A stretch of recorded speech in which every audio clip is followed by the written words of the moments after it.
Friends, मैं doctor Sumit Bokade, internal medicine physician. आप लोगों के सामने आज मैं कुछ कोरोना से रिलेटेड बातें शेयर करना चाहता हूँ। लगभग मैंने 3 से 4 महीनों से कोरोना के पॉजिटिव पेशेंट्स में देख रहा हूँ और मैंने लगभग 500 के अराउंड पेशेंट्स देख रखे हैं। तो कुछ कोरोना से रिलेटेड मैं आपको बातें बताना चाहूँगा। तो आज इस वीडियो में हम ये डील करेंगे कि वह सवाल जो पेशेंट और रिलेटिव्स इन दोनों के बीच जो है क्वेश्चन है, आज उससे हम डील करेंगे। और ये भी हम देखेंगे कि कोरोना को घर में कैसे चेक करना है। ठीक है, तो सबसे पहले सिम्टम्स, कोरोना के सिम्टम्स होते हैं डिस्निया, फीवर, ये सारे सिम्टम्स होते हैं। और घर में अगर आपको चेक करना है तो एक रिकमेंडेड टेस्ट है कोरोना के लिए, 6 minute walk test. 6 minute walk test means 6 minute आपको घर में चलना है और उसके बाद सैचुरेशन लेवल आपको चेक करना है।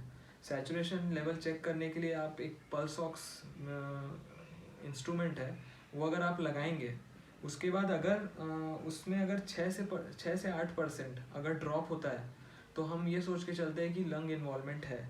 ओके, और पल्स ऑक्सीमीटर में 95 से 97 जो वैल्यू होती है वो नॉर्मल होती है। अगर वो 95 से कम है तो इसका मतलब ये है कि ये एक अलार्मिंग सिग्नल है हमारे लिए। और अगर लेस देन 90% है तो हमें हेल्थ केयर के कांटेक्ट में आना बहुत ही ज़रूरी है। और अगर आपको कभी भी लगा कि पल्स ऑक्सीमेट्री में SpO2 लेस देन 95% है तो आपको डॉक्टर से एक बार कंसल्ट करना ही चाहिए। और कोरोना से रिलेटेड मैं एक इंटरेस्टिंग बात आपको बताना चाहूँगा, वो ये है कि हैप्पी हाइपोक्सिया। हैप्पी हाइपोक्सिया का मतलब ये होता है कि सैचुरेशन लेवल, जो हमारे ब्लड में सैचुरेशन लेवल होता है, ऑक्सीजन लेवल होता है, वो कम होता है, लेकिन फिर भी पेशेंट को डिस्निया नहीं होता। डिस्निया मीन्स दम नहीं लगता। तो इसका मतलब ये है कि पेशेंट को दम तो नहीं लगेगा, लेकिन उसका अंदर ही अंदर ब्लड में ऑक्सीजन लेवल कम होता जाएगा, इसीलिए हैप्पी हाइपोक्सिया। अब क्या करना है हमें, अगर पेशेंट को सपोज पेशेंट सिम्टोमेटिक है, फीवर है, थोड़ा सा सोर थ्रोट है, ऐसे कंडीशन में हम डॉक्टर्स कुछ सिम्टोमेटिक रिलीफ के लिए कुछ मेडिकेशंस देते हैं पेशेंट्स को। और अवेलेबल अभी ट्रीटमेंट जो कोविड के लिए हाइड्रोक्सीक्लोरोक्विन है, ठीक है। इसमें बॉडी में इन्फ्लेमेशन भी होता है, इन्फ्लेमेशन के लिए हम एंटी इन्फ्लेमेटरी ड्रग टोसिलिजुमैब भी देते हैं। ओके, एंड कोरोना वायरस है तो एंटीवायरल मेडिकेशंस रेमडेसिविर, फेमीफ्लू, ये सारे मेडिकेशंस हम देते हैं। लेकिन जब अगर पेशेंट्स है, उस पेशेंट में अगर स्टेरॉइड में खासकर डेक्सामेथासोन, ये एक वंडरफुल ड्रग है जो कोविड में हम लोगों ने दिया है और पेशेंट्स बहुत अच्छे से इम्प्रूव होता है डेक्सामेथासोन देने के बाद। और कोविड में एक ऐसा कंडीशन देखा गया है कि ब्लड जो है वो थोड़ा गाढ़ा हो जाता है, मीन्स हाइपर कोएगुलेबल स्टेट हो जाती है ब्लड में। तो वैसे कंडीशन में हम लोगों को ब्लड थिनर की भी ज़रूरत पड़ती है। ब्लड थिनर में हिपैरिन या फिर लोअर मॉलिकुलर वेट हिपैरिन हम दे सकते हैं। तो ये हमें ऐसा मैनेजमेंट करना चाहिए। तो अब सपोज़ घर में कोई पेशेंट सिम्टोमेटिक हो गया, कोई भी सिम्टम्स हो सकते हैं, और हमने कोविड के लिए टेस्टिंग की, कोविड पॉजिटिव आ गया। तो ये जो कोविड पॉजिटिव पेशेंट्स होते हैं उसमें भी 3 क्लासेस है, mild, moderate and severe. Mild का मतलब ये होता है कि सिंपल बॉडी एक, सोर थ्रोट है। एंड मॉडरेट का मतलब है कि थोड़ा सैचुरेशन लेवल उसका कम है एंड निमोनिया के साइंस है, बेसिकली फीवर है।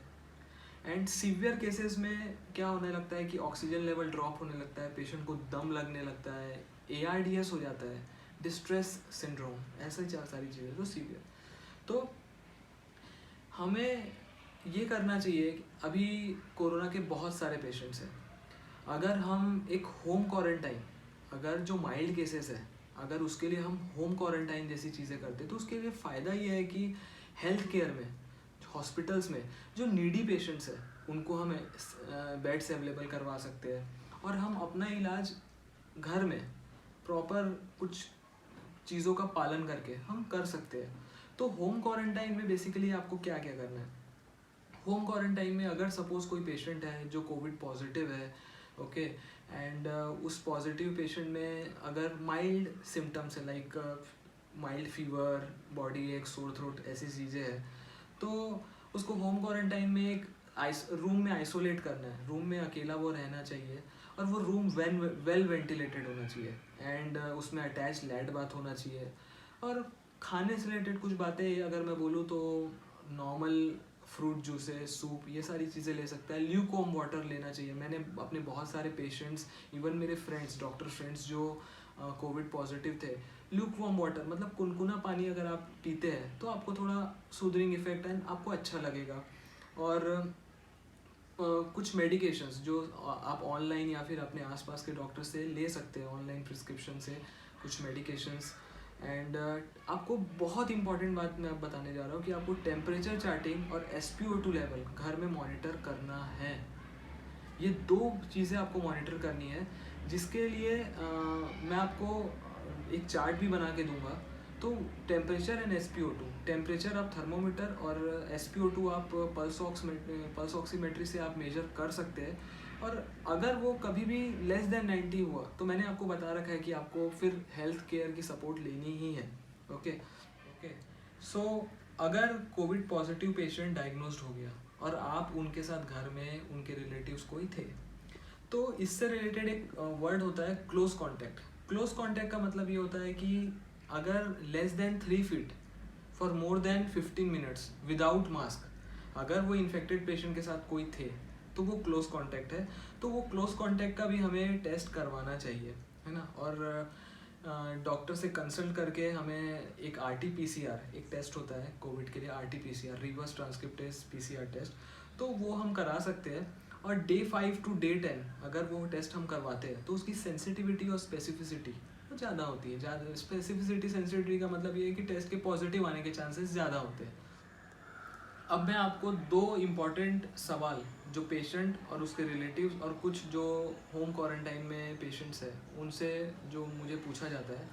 पहला सवाल ये है कि सर हमें अब कोविड पॉजिटिव पेशेंट से कि सर अब हमें सिम्टम्स नहीं है, हम एकदम अच्छे हो गए हैं, क्या हमें दोबारा कोविड के लिए टेस्टिंग करानी चाहिए? तो मैं उनको जो आंसर देता हूँ वो ये है कि अगर माइल्ड टू मॉडरेट केसेस है तो हमें टेस्ट कराने की ज़रूरत नहीं है। और आप वो 14 डेज़ का आइसोलेशन पीरियड ख़त्म करने के बाद अगर आपको 3 दिन ऐसा लास्ट के 3 दिन में ऐसा लगता है कि कोई सिम्टम्स नहीं है, इसका मतलब ये है कि आपको टेस्ट कराने की ज़रूरत नहीं है। Repeat test is not advisable. और दूसरा क्वेश्चन जो मुझसे पूछा जाता है वो ये है कि सर अब क्या री इन्फेक्शन के चांसेस कितने हैं, फिर से हमको कोरोना हो सकता है क्या? तो मैं आपको एक थोड़ा बेसिक बताना चाहूँगा कि जो टेस्ट पॉजिटिव आता है वो वायरस के वजह से आता है। सो अगर वो वायरस प्रेजेंट रहेगा हमारे बॉडी में तो कोविड टेस्ट पॉजिटिव होगा। तो थोड़े दिन बाद टेस्ट पॉजिटिव हो सकता है, लेकिन वो जो वायरसेस रहेंगे वो डेड वायरसेस रहेंगे। वो वायरसेस ना आपको बॉडी के लिए हार्मफुल है, ना वो शेड होंगे हमारे बॉडी से, मीन्स दूसरों को इन्फेक्ट भी नहीं करेंगे। तो ये है। अब कोविड इन्फेक्शन जो है, कोविड वायरस जो है, ये कोरोना वायरस हमारे इम्यूनिटी, बॉडी की जो इम्यूनिटी है अगर वो कम हो गई तो ये इन्फेक्ट करता है। और ऐसे जो पेशेंट्स है लाइक जिसमें इम्यूनिटी ऑलरेडी कम होती है, जैसे diabetes, hypertension, heart patients, kidney patients, या फिर कोई ट्रांसप्लांट पेशेंट है उसमें इम्यूनोसप्रेसिव ड्रग्स हम यूज़ कर रहे हैं, तो ऐसे पेशेंट्स जो होते हैं वो कोविड के लिए ज़्यादा रिस्क होते हैं।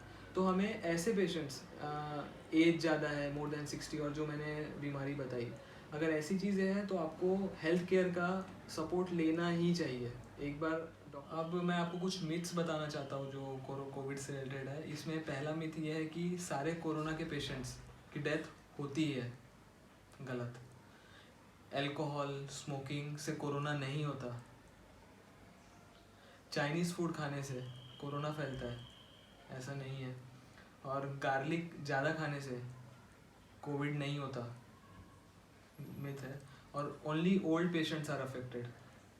और मैं लास्ट में वीडियो ख़त्म करने से पहले मैं एक चीज़ आप लोग को बोलूँगा कि अब अनलॉकिंग की प्रक्रिया चालू हो गई है पूरी इंडिया में।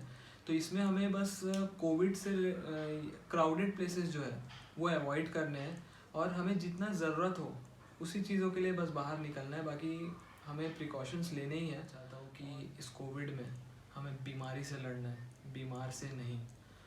और लास्ट में मैं आपको एक नीचे एक लिंक PDF फॉर्मेट में आप वहाँ से डाउनलोड कर सकते हैं, जिसमें कि आप घर में होम क्वारंटाइन जब आप हैं तो SpO2 temperature day wise monitor कर सकते हैं, और आपको जब भी लगा तो आप अपने पर्सनल डॉक्टर से कंसल्ट कर सकते हैं, या फिर आपको जो भी बेटर लगे आप उससे कंसल्ट करिए और उस हिसाब से आप ट्रीटमेंट ले सकते हैं।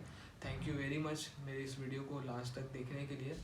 और मैं यही बोलना चाहूँगा कि आप लोग अपना ध्यान रखें और इस कोविड की लड़ाई में हेल्थ केयर सिस्टम का पूरा सपोर्ट करें। धन्यवाद।